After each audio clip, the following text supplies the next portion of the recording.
Hi, this is for Sages for Ages, our little group, our mastermind group of 12. I'm going to talk about meditation. First, let me start with meditation. Formal meditation, sitting meditation has to be part of our practice, a daily practice. We have to get in this habit. And if you can do only a short period of time, do a short period of time, maybe several times a day. Or anyway, what I'm going to try to talk about is a little bit about my background with meditation, and then some suggestions of how we could handle it as a group. Anyway, after awakening, there was a period of time when I realized that I could pretty much stay in 24/7 in a meditative state, so that I didn't formally have to sit.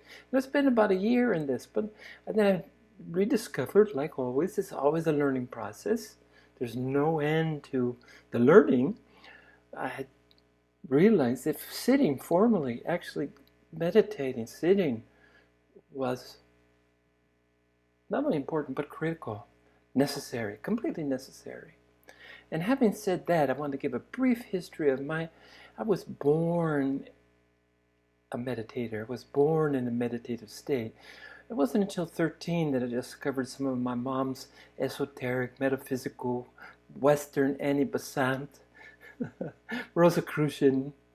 None of those mean anything to you, but it's an old Western look at the metaphysical, the spiritual, and learned about meditation and found out by the time I was, let's say 13, I like that age, by the time I was 13, I knew what formal sitting was. I knew that I'd been practicing it all along. I was fortunate enough to begin swimming at a very young age, competitively, and swimming long distances. I was more built for distance. I've always been built for the long haul. Anyway, the repetitive, being in the water, creating my own fantasy world, just a meditative state. This kind of exercise led to a meditative state. I did run one marathon. I spent a year training, and longer distance running. I found that the repetitiveness in the running offers the same benefit as far as perfect inducement for a meditative state. You're alone, you're separate, can't be interfered with too easily. And I went on to discover the same thing with distant bike riding. Bike riding at all. And then after I graduated, to work my way through college, I was a house painter. And after I graduated from university, I continued with my own business. But the nature of painting, repetitive, think about it, brushing, roller, spraying. It's all repetitive physical action. So this is a moving meditation that always appealed to me. But there's a time and a place for sitting meditation. Now, let's talk about the mind. I spent 33 years trying to quiet, trying to shut, trying to conquer, trying to defeat my mind. To no avail. 33 years of Ren Zaizen, straight up, full lotus, kind of a really self-imposed, strict discipline. And maybe because of this, and when I finally gave up in failure, that no matter what, the monkey mind was chattering, the middle mind, the intellectual mind was working, the spiritual mind, as I call it, that deals with the more weighty, metaphysical, spiritual essences. And my jhana yoga, my path of yoga, was through this process of finding, sorting, filing, storing information, taking information, whittling it down to knowledge, and further refining, panning for gold, further refining to nuggets of gold, to wisdom. This is jhana yoga. This was the path appropriate for me. So my mind was my only tool. And I always thought, why was I given this mind to only try to conquer it, to defeat it, to silence it, to quiet it, even to quiet it? Didn't happen. Monkey mind.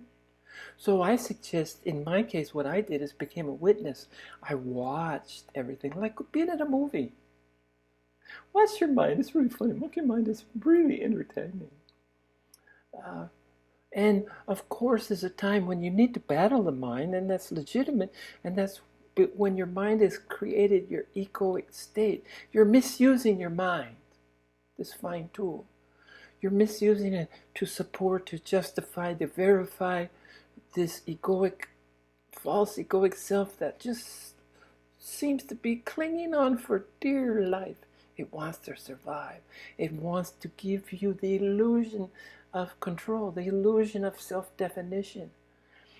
All those things. So once you discard it, part of this is you don't discard the mind. Don't throw out the baby with the bathwater. Keep that mind, but start using it. Give it jobs, give it tasks. This is what I do. I put my mind to work. If I've lost something, for instance, I put my mind to finding it. Anyway, it's my only tool, my useful tool. And it happens to be, it was my path to awakening. It was one of the 4 yogic paths that I've talked about before. And I just want to say now, I just want to close this with saying that the most important caveat is to relax. I sit in a chair. If my shoulders